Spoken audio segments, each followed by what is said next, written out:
ଏଇଠି ବର୍ତ୍ତମାନ ପୁପୁ ଆଉ ମୁଁ ବାପୁ ଟିକେ ରେଷ୍ଟ ନଉଛୁ। ବହୁତ ସମୟ ଆମେ ବୁଲାବୁଲି କରିଦେଲୁ ତ ମୁଁ ବସିଛି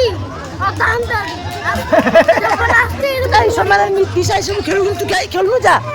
କିଏ ଚିଟିଂ କଲା? ଆଦ୍ୟା ସେ ଚିଟିଂ କରିଛି। ଆଦ୍ୟା ସେ କାହିଁ ଏଠି ଚିଟିଂ କରୁଛୁ ନା? ଏପଟୁ ଜଲ୍ଦି ଏପଟୁ ଆସେ। ପୁପୁ ବି ଚିଟିଂ କରୁଛି। ପୁପୁ ଚିଟିଂ କରୁଛି।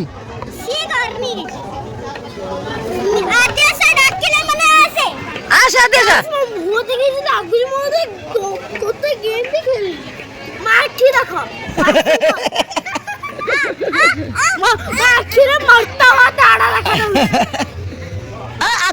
ଆଦ୍ୟା ଚିଟିଂ କରିଦେଇଛୁ ନା?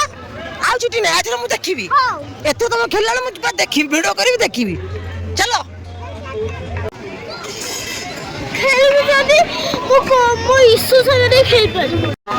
ଆଦ୍ୟା ସା ପୁଣି ଚିଟିଂ କଲା ନା? ମୁଁ ଦେଖିଛି ପୁଣି ଚିଟିଂ କଲା। ଆଚ୍ଛା ଇସୁ, ଆଦ୍ୟା ସା ଏମିତି ସା ଠିଆ ହଉଛୁ, ତୋର ପ୍ରତି ଏଇଭଳିଆ ଖେଳିଦେଲୁ। ଗଲୁ ଯା ଇସୁର ତୋର ଯା ଇସୁର ତୋର ଯା। ତମେ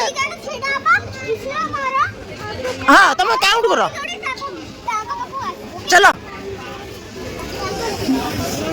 ଜଲ୍ଦି। ପୁପୁ କହୁଛି ଏଇ ଯୋଉ ବାମ୍ବ ଗଛଗୁଡା ହେଇନି କି, ଏଇ ଯୋଉ ବାମ୍ବ ଗଛଗୁଡା, ଏ ବାମ୍ବ ଗୋଟେ ତାର ଦରକାର କଣ ପାଇଁ ତୀର କରିବ, ମାନେ ଧନୁଷର କରିବ ବୋଲି। ସେତେ ଏଇ ବାମ୍ବ ଟ୍ରି ନେଇ କାଟିକି ଧନୁଷର କରିବ ବୋଲି କହୁଛି। ମତେ ବାମ୍ବ ଦରକାର। ଯଦି ବୁଢା ଆମକୁ ଆଉ ଯୋଉ ମ୍ୟାନେଜର को पूछने के लिए गए थे तो मैनेजर नहीं पूछा।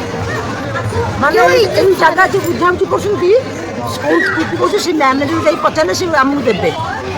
କ'ଣ ଦେବେ? ବାମ୍ବ ଦେବେ ଆମକୁ। କହିଦେଇଛି, ତାଙ୍କ ସହିତ କଥା ହେଇଛି। କାଲି ଆସିଲେ ଆମେ ନେବୁ। କାଲି ଆସିକି ଆମେ ନେବା। ମିଛ ସତ ନା? କହିଲୁ କଥା ହେଲୁ ବା।